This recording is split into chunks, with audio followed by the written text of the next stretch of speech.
infotainment type mentality people running newsrooms. I don't respect TV as much as I did when I first started.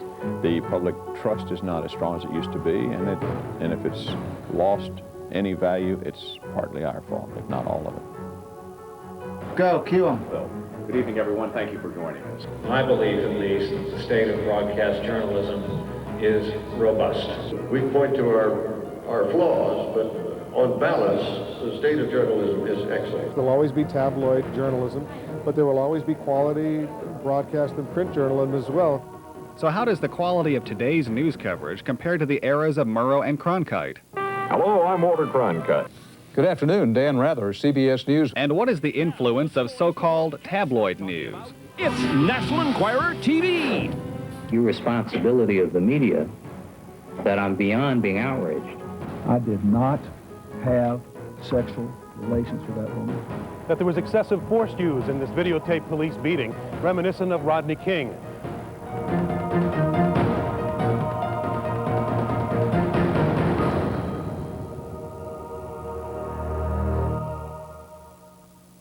This is Ed Murrow speaking from London.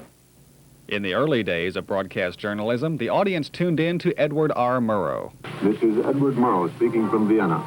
In the 1930s, when assembling his staff of reporters, later known as Murrow's Boys, Murrow put more stock in content than on the number of people who listened.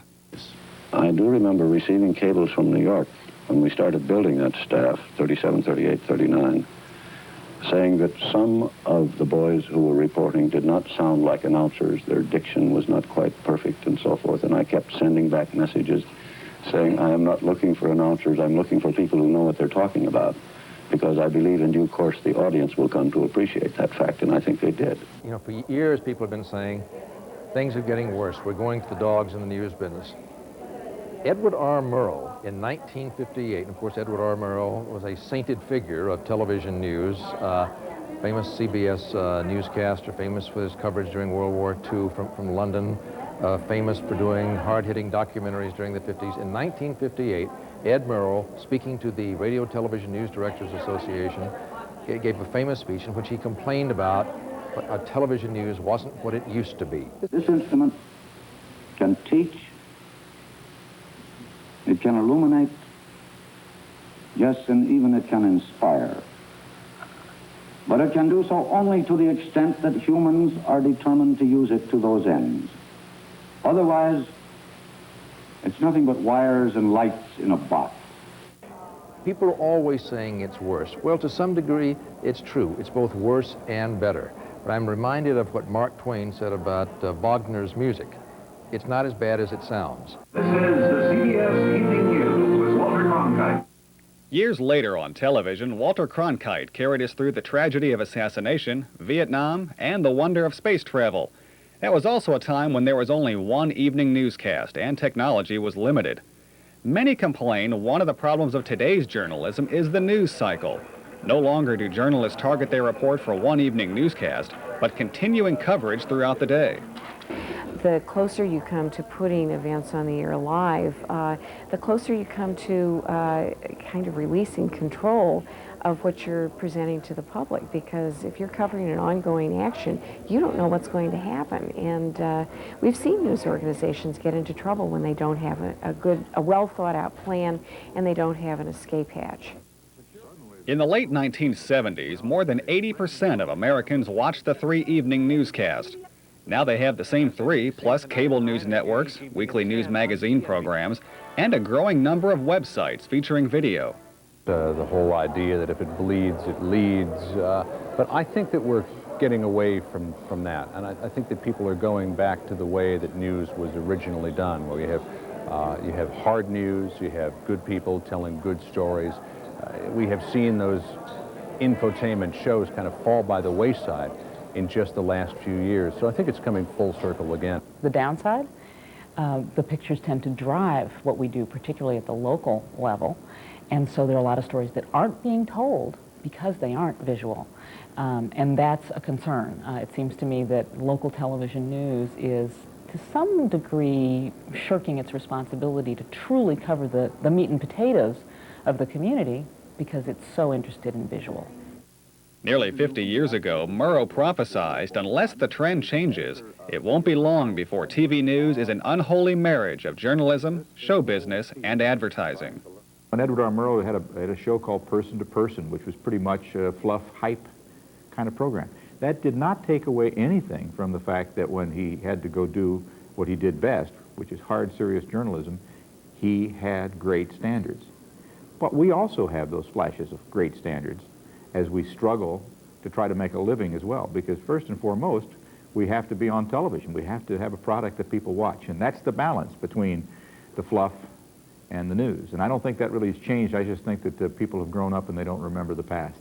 Put me down for all of that, except for components of what some view as the kind of loosey-goosey era of ethics during our beloved friend Mr. Murrow's time. I'll harken back to when news anchors held up packs of Lucky Strikes on the air by way of commercial promotion, something we enjoy forgetting from time to time.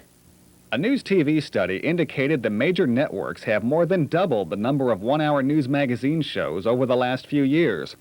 This either means greater depth given to stories you can't see in a normal half-hour newscast, or as some critics say, more entertainment, profiles, and lifestyle reports packaged as news.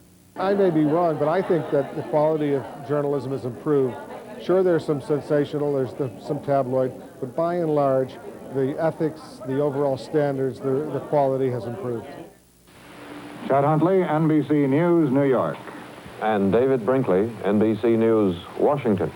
There is no doubt news is very different today, and one report says for the better.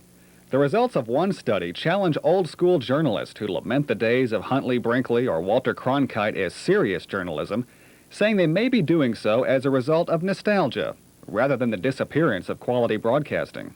When you look, as I have, back at the old days of television news, it's you kind of shade your eyes because it was state-of-the-art at the time, but like old clothing styles or old advertisements or old car models, it's not as contemporary. And what we try to do is something that is complementary to the information that we're giving you and helps engage you in that, but it doesn't become a distraction. And it's always a fine line. The study, commissioned by the Media Studies Journal, compared a month of Cronkite's newscast from 30 years ago to the newscast of his successor, Dan Rather. While conceding the Cronkite era at a technological disadvantage, the report says there was much more press release journalism back then. There was none of the skepticism of the powers that be that we are so accustomed to today. Paul Harvey, why don't you news people report more good news? Speaking to a C-SPAN audience, longtime radio announcer Paul Harvey says bad news pays. There is a proved public preference for bad news, because what's bad news to somebody is good news to many.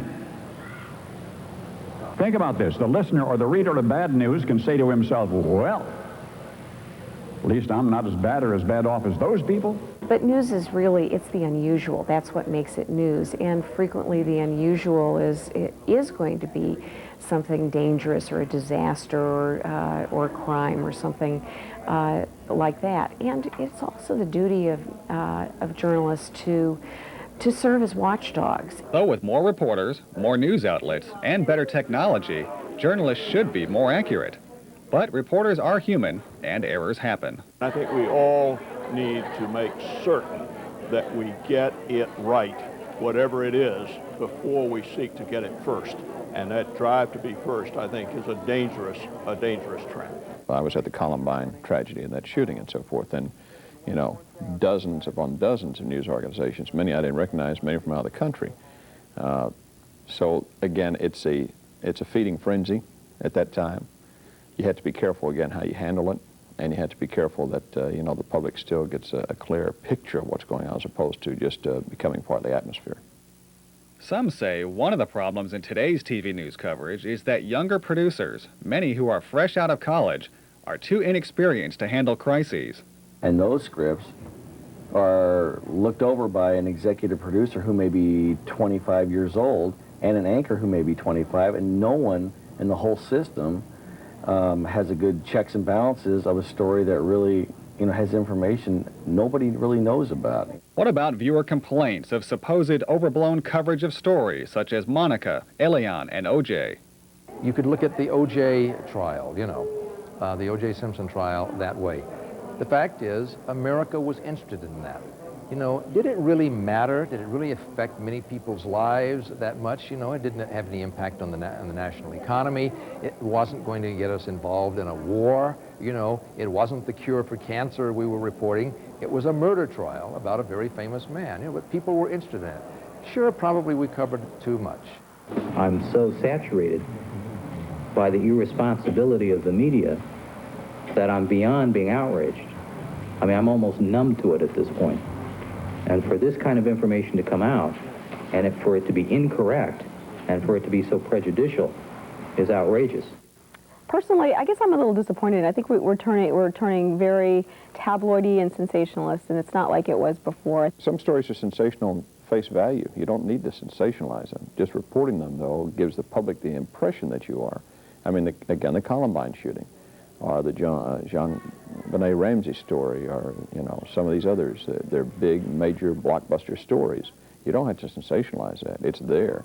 But repeatedly covering it, of course, creates that. Do we reach beyond that and overkill? Yeah. There are times we should pull back. Another issue in broadcast journalism is the increase of perceived tabloid news shows. Join the early shift at 6:30 and the late shift at 11. Cops twice a night. When programs like this are sandwiched between the 5 and 6 o'clock news, does the audience confuse what is news and what is not? I do think there is so much information out there that's kind of packaged as news that it's a little bit difficult for viewers to distinguish where they heard something. That sort of hurt the overall image. If those shows didn't exist, I don't think we'd have nearly the flash and trash that we put on the air. NBC's Tom Brokaw says the traditional versus tabloid debate is a case of blaming the messenger, that the journalists are feeling what he calls the residue of the Clinton-Lewinsky scandal and its media coverage of 1998. And I do also think that it's harder and harder for those of us who are, if you will, traditional journalists who've grown up in the mainstream to continue to sort ourselves out in this very crowded spectrum. That they tend to lump us all together. I'm not sure we've gotten that much more tabloid. The Monica Lewinsky story, we got beat over the head about that. We did too much coverage of that. But excuse me, this was the President of the United States. There were constitutional questions here that had to be answered. Eventually, those constitutional questions were answered. He was acquitted after being impeached. And despite what people say, they wanted to know about Monica. They understood that. Whitewater, a lot of us didn't understand, but we all understand sex, So that's the reason why those kinds of things bubble up, because people are interested. The big challenge in our business is to try to figure out how we can deliver the news they ought to know in an interesting and entertaining way, so they'll listen to that too. I fear that we may end up with an even less informed society because you're not going to brush by it and read it just because it's interesting or watch it just because it's interesting if you're merely asking for what you want to know. But do reporters underestimate the ability of the audience to understand a story?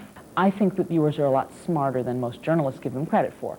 So I do think viewers can tell the difference between something, between Oprah information or hard copy or those kinds of tabloid show information and a newscast. The trouble is that over time they can't remember where they heard something. But most viewers know the difference between the tabloid and the quality network programs, just as they do when they go into a bookstore or a supermarket. They know the difference between the New York Times and the National Enquirer. What strikes me is the decline in the quality of reporting. Merv Block is a former news writer for ABC, NBC, and CBS. Having worked with Walter Cronkite and now written many books on news writing for aspiring journalists, Block says insistence on good ratings has a bad effect on the quality of journalism, and he is disheartened by journalists who can't cite their sources in a report. It can lead to a lot of abuses when you just are sat when a news director or an executive producer or an anchor is satisfied with that sort of vague attribution. A source says. Block says this stems from poor news judgment, poor writing skills, and putting ratings before journalism. He says 30 years ago, accuracy came first under William Paley at CBS. There wasn't this insistence on extracting a profit from news. And he had more or less, from what I gather, a hands-off policy toward news, with a few notable exceptions. But today the insistence is on ratings. Oh, ratings, they're all important. But winning is a key factor in broadcast news ratings, and as Paul Harvey admits, most news organizations fight to win the ratings wars. The car crash that kills a princess, the billionaire in bankruptcy, the charity boss caught stealing, a prominent sports broadcaster naked in the wrong hotel room, a football hero charged with murder. These will continue to be on page one for as long as the fire which burns them warms the rest of us. Broadcasting is a business, and the business today is very competitive. Competition is evident in the increasing amount of news produced. For years we kept saying we need an hour newscast in the evening with a national voice. Well, now we've got it on all the networks. I mean, any night of the week you can turn it on. And sure, all those programs have stories that are back-of-the-book stories, but on the other hand, they also have the delivery system now, so that if a Columbine happens, or a Jonesboro, or a big flood, you know, they can devote the first 15 minutes of their show in telling you the headlines of the day and putting it into context. Yet, in some cases, there seems to be less of a concern with getting the product on the air than there is with the product creating a great audience. People can now watch, you know, Seinfeld at 11 or at 10 o'clock instead of watching our news. They can watch, or reruns of Friends or whatever. They can watch HBO or Showtime. So I think we're doing what we can to attract viewers. Also, many TV anchors have become celebrities, with some earning $5 to $10 million per year. But longtime ABC 2020 host Hugh Downs says most journalists do not make that kind of money. Not in 60 years of broadcasting, I don't think I've ever known a journalist, a real journalist, who was truly cynical and who was in it just for the bottom line of making a lot of money or something. I think a journalist would have to be an idiot to be in it for making a lot of money.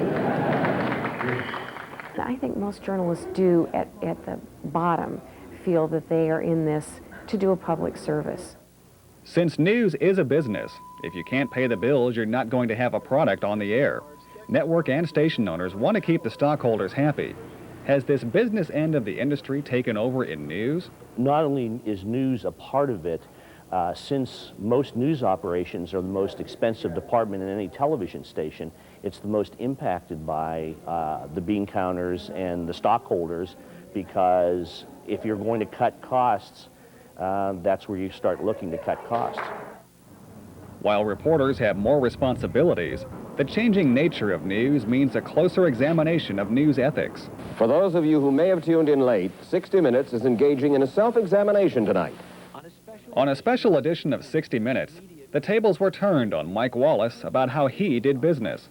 How would you like it done to you? How would you like somebody to point a camera at you that you didn't know was there, to confront you with embarrassing material, perhaps about a life you once led or something you once did? I mean, does it ever occur to you that, irrespective of the legal right to do it, that what you're doing is somehow, in a nonviolent sense, a little bit brutalizing? I wouldn't like it. Base 2, Chopper 4. If I had one plea for the people who control the budgets in our business, it would be that they would invest more in their people, that they would invest in training, in education. And that's the big problem. It's not so much what they can do to improve, but just thinking about it. Where are we going? And we've got all these various voices. I mean, I used to do 3 or 4 stories a month with the network. And in May of 1999, I did 59 pieces. I'm not talking live shots, 59 packages, and averaged about 100 hours a week. And that's not unusual. We all do that. So much to do, so little time to prepare. But what many in news complain about is not receiving enough feedback. Journalists are like people, you know. They need some feedback, they need some input, they need to be told what's working and what needs work. They need to know that someone cares that they're getting better. So I would really like to see almost newsroom managers become newsroom coaches. If there is to be reform in TV news, it is important for upper management to concentrate first on journalism and profit second. News cannot be just another profit center. News must be judged by how well it performs its duty to inform the public, rather than how well it sells. It also means if responsible journalism is practiced, it will turn a profit in the long haul. Most try to adhere to the principle of getting it right before getting it on the air first, but since competition often brings out the worst in journalism, reporters must refrain running a story without checking it out. We are reminded that one of the roles of journalist is to be a watchdog, comforting the afflicted, but afflicting the comfortable. News should worry less about entertaining viewers and more about informing them. To do this, it is suggested journalists take the high road. This means each organization must be proactive rather than reactive in defining its journalism practices and policies. It is critical that news organizations do this in advance instead of waiting until a story is breaking. The crisis in journalism is, in part, a failure of leadership. Most journalists would welcome clear guidelines that would help reporters conduct themselves while in pursuit of a story. Once these guidelines are in place, the newsroom must make a covenant with the public and what it stands for. This is the only way for the audience to fairly judge what it thinks of a news organization, and it is the only way for journalistic values to matter to the bottom line. I think it's time for someone to lead. We're in drastic need of leadership. Chuck Malden says TV is part of the problem, not part of the solution. So he has created a solution that he hopes will infiltrate newsrooms across the country. It is called the SOP process, or Standard Operating Procedure. Malden says the SOP process is nothing more than an internal and external marketing plan. Internally, you figure out what your values are, what your strategy is, what you're all about, your identity, and then communicate that to the staff. And then externalize it to the public. Communicate it to them and let them know what you're all about. Here's how the process works. First, a need is expressed. Then that person is told to write it up in a proposal form and then communicate that to the rest of the staff. And the next time we have a meeting, whether it's a photographer meeting or a reporter meeting, then they try to reach a consensus on what that policy or guideline should be. Once consensus is reached, it goes to management for approval. Malden says they have adopted a vision and a mission. Their vision is to teach, illuminate, and inspire, which comes from Edward R. Murrow's famous 1950s speech to radio and TV news executives. Now, our mission is to serve the people, inform the public, and preserve the democracy. That is something you can do every day you walk in the door, whether you're anchoring the newscast or running cable at a live shot. You're serving the people, informing the public, and preserve the democracy by keeping the democracy informed. And that's what a journalist should be. Every newsroom is full of different kinds of journalists, but we're all journalists. We all have the role of serving the public first. That's our primary responsibility. Malden says the long-term hope is that the photojournalist SOP process spreads to the rest of the newsroom. We want to be a model for reform of this industry, not just in our city, our market, but in the rest of the country too. Something that is a good journalistic entity that people can look up to. NBC's Bob Dotson sees the future of network news in what he calls appointment TV, where the audience watches to learn more about the story they have already heard throughout the day. The NBC Nightly News is not a pure news show anymore because we know that people have been listening and watching news all day long. So we try to say, what can we tell them about this that will add some context? And I think that will be the best thing that can happen to television news. But as we look toward the future, it is important to remember nobody else does what journalists do in our society. No other professionals are responsible for revealing information, for holding the powerful accountable, for giving a voice to the voiceless. Only journalists carry that burden. Jury selection continues tomorrow. Critics are quick to forget television news is a relatively new business, one that has had growing pains with its changing technology, its heightened coverage, and its mistakes. You know, the way that Murrow and Cronkite and the other people of their age told the stories was the way that people do want to tell stories. And I think that when the economic and ratings pressures come off of the people to try to reach the lowest common denominator, we'll get back to the way that things were. But I think it's moving in that direction. If you are accurate and you put things in perspective and context, that's as fair as you should be, or as fair as you can be. We're listening to the criticism out there. I think people want us to just tell tell us the news. Don't give us your opinion. Just tell me the news, and I'll figure out what I want to think about it. Having said that, you still have to give some analysis. That's different from opinion. But we have to put things in context. That's a very fine line. This instrument can teach. I think we'll be doing the right thing and ignore the sensational. It can illuminate. It behooves journalists to think more closely about what they're doing. Yes, and even it can inspire. Journalists are the only ones who are going to do that. But it can do so only to the extent that humans are determined to use it to those ends. I wish you all good luck and good night.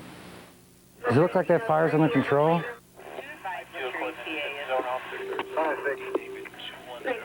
147, St. George Young. 10 minutes, bro. Should be getting closer before now. Okay.